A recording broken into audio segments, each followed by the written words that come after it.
जय हिंद।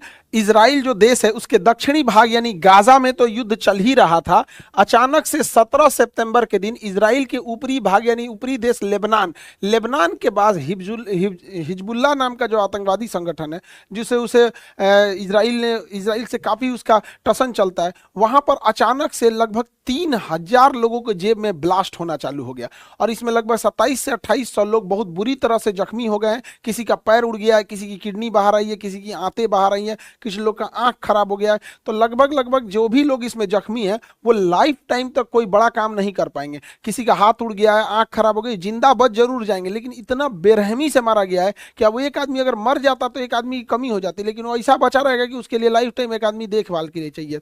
ये अटैक कैसे हुआ? और ये इजराइल है, इजराइल के ऊपरी भाग में। इजराइल अपने दुश्मनों को निपटाने के लिए प्रसिद्ध है। इजराइल ने इस छोटे से दिखने वाले पेजर जो डिवाइस होता था उसमें ब्लास्ट कर दिया। देखिए, पेजर जो होता है रेडियो की तरह काम करता है। जैसे हम लोग रेडियो लेके घूमते हैं, उसके लिए कोई टावर वगैरह की जरूरत नहीं है। रेडियो हम लोग फ्रीक्वेंसी मिलाते हैं, इतने फ्रीक्वेंसी पे वो बजने लगता है। उसी तरह पेजर जो होते थे, ये पहले जमाने में मोबाइल नहीं होता था तो इसी पे मैसेज आते थे, और ये पहले बहुत छोटा मैसेज भेजता था। पहले केवल एक ही डायरेक्शन से भेजा जा सकता था जैसे रेडियो होता है। बाद में धीरे धीरे टेक्नोलॉजी डेवलपमेंट हुआ, इसमें छोटे छोटे मैसेज भी आ जाने लगे यहाँ पर। इसके लिए कोई मोबाइल नेटवर्क की ज़रूरत नहीं होती है, जिससे कि इसका लोकेशन पता नहीं चल पाता है। और ये भी मोबाइल की तरह ही काम करता था। इसे आप लोग कई मूवी में भी देखे होंगे पेजर, इसको यहाँ पे पुष्पा मूवी में देखे होंगे, इसके पे मैसेज आ जाता है इसी पेजर पे। यहाँ पर डेंजर वगैरह का यहाँ पे अपना मैसेज वगैरह भेजता होगा, ये उसका हेल्पर है। यहाँ पर आप गैंग्स ऑफ वासेपुर मूवी भी देखे होंगे, तो गैंग्स ऑफ वासेपुर में ये जो फैजल खान रहता है, इसके पैर यहाँ पर एक तो आप देखेंगे पेजर ये डिवाइस लगा होता है। ये पेजर डिवाइस जो होता है ये उस समय मोबाइल जब नहीं हुआ करती थी तो यही मोबाइल था। ये रेडियो की तरह काम करता था, लेकिन धीरे धीरे चेंज डेवलपमेंट हुआ। अब सबके पास मोबाइल हो गया। अभी कौन पेजर लेके घूम रहा है? अब जैसे वॉकी टॉकी कौन लेके घूम रहा है? अभी रेडियो लेके कौन घूम रहा है? पहले वॉकमैन पे लोग मैच देखते थे, वैसे ही ये भी था।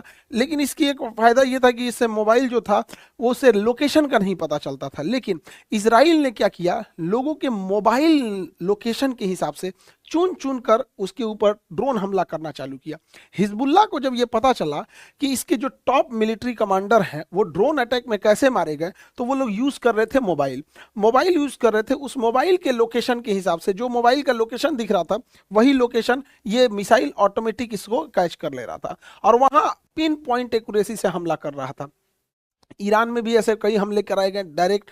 तो हिजबुल्लाह ने एक एडवाइजरी जारी किया कि अपने सारे मोबाइल हटा दो, फेंक दो, पानी में फेंक दो, या फिर कहीं लोहे के मजबूत ताबूत में रख दो ताकि सिग्नल ना पता चल सके यहाँ पे, ताकि इजराइल को इसकी जानकारी ना मिल सके। और इसी ने कहा कि आप लोग पेजर मोबाइल का यूज करिए, पेजर डिवाइस का। ये पेजर से एक फायदा तो हिजबुल्लाह को ये हो गया कि इससे कोई लोकेशन नहीं बता सकता। जैसे हम कहीं रेडियो लेके सुन रहे हैं तो कोई कैसे बता देगा हम कहाँ खड़े हैं, लेकिन अगर मोबाइल लेके सुनेंगे तो मोबाइल से पता चल जाएगा कि हम मोबाइल लेके कहाँ खड़े हैं, किस टावर लोकेशन में। लेकिन अब रेडियो पे आप सुनिए तो कोई नहीं आपको होगा। सपोज कि अगर हमें कोई भाषण दे, जैसे हमारे प्रधानमंत्री कहें कि हम देश के लिए कल एक बहुत जरूरी सूचना देने वाले हैं, लेकिन यह सूचना केवल रेडियो पे आएगा, तो कौन कहाँ से सुन रहा है किसी को नहीं लोकेशन पता चलेगा। तो इसका फायदा यही था कि लोकेशन का पता नहीं चलता था। हिजबुल्लाह अचानक से पेजर पे ही मैसेज भेजता था, सारे के सारे एक्टिवेट हो जाते थे।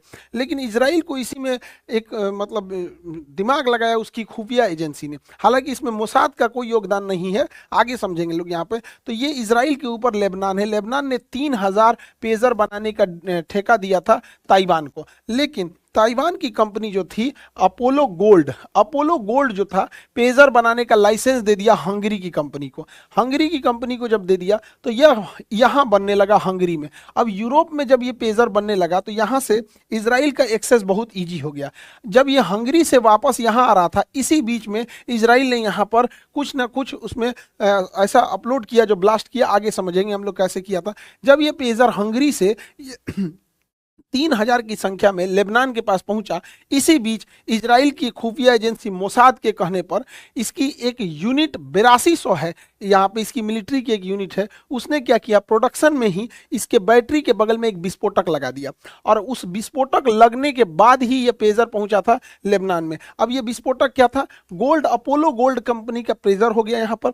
और इसमें क्या किया गया था, इसकी बैटरी जो थी, बैटरी ये चार्ज होता है जैसे मोबाइल चार्ज होते हैं वैसे ये भी चार्ज होता है। तो इसके बैटरी के बगल में एक छोटा सा 30 ग्राम का, महज 30 ग्राम का लेकिन बहुत खतरनाक विस्फोटक जोड़ दिया, जिसको कहते हैं PETN, PETN 30 ग्राम काफी है एक इंसान का मतलब अंग को फाड़ने के लिए यहाँ पर।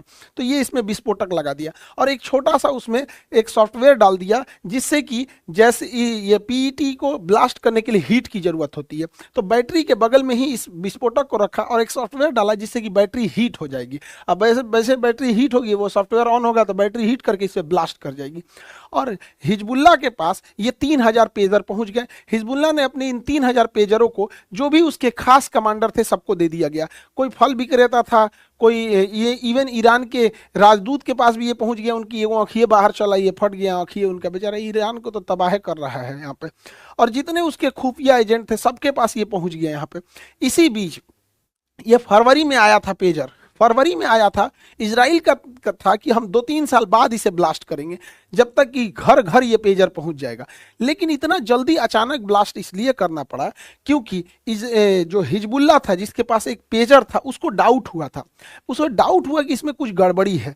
तो इसने अपने सीनियर को बताया कि जो पेजर हम लोग यूज कर रहे हैं ना, इसमें हमको लगता है कुछ गड़बड़ी है।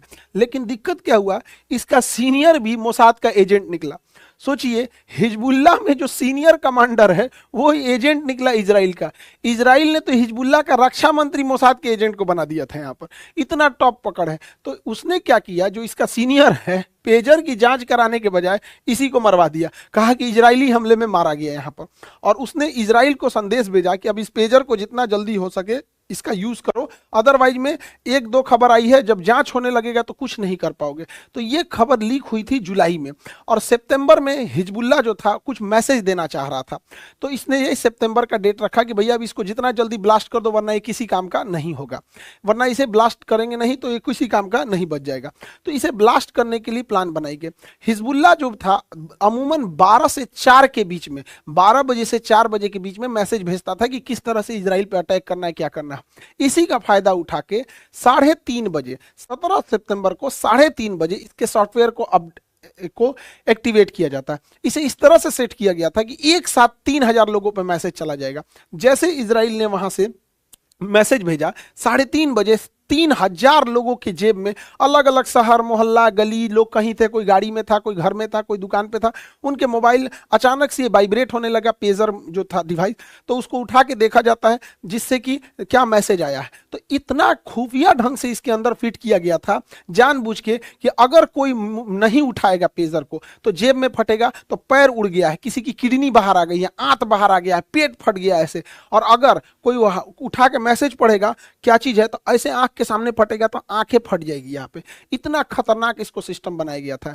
तो जैसे हिजबुल्ला के आतंकवादियों ने यहाँ पे स्टार्ट किया, यहाँ पे पढ़ना चालू किया कि क्या मैसेज है, तब तक अचानक से फट गया और उनकी आंख तक बाहर आई है। इतनी बुरी तरह से हालत है कि जो बच गए हैं वो मरने से बुरी हालत में है यहाँ पे। अब उनकी देखभाल करने के लिए एक आदमी उनको परमानेंट चाहिए होगा। और ऐसा नहीं जैसे कोरोना कैसे फैला था, गली गली में कोई इधर से मर रहा है, कोई इधर मर रहा है, वैसे फैल गया, हाहाकार मच गया पूरी तरह से। हॉस्पिटल में लाइन लग गई यहाँ पर और एकदम चारों ओर से उसके हॉस्पिटल भर गए इस ब्लास्ट की वजह से। डॉक्टर्स पूरी तरह से बिजी हो गए और 3000 में से 2800 का पेजर फटा था, 2800 का, 200 बच गया है। रीजन क्या है, कोई अपना पेजर रख के बाथरूम में गया है, कोई पेजर रख के अपना सो रहा है, मतलब बॉडी से दूर है तभी बचे हैं, नहीं तो फटा पूरा एक्यूरेट है यहाँ पे। इसमें लगभग 15 से 20 लोगों की मृत्यु हो गई। अब मृत्यु का आंकड़ा और बढ़ेगा। पूरी हॉस्पिटल में कहीं जगह नहीं है, साइड साइड में लगा के इलाज करना पड़ रहा है।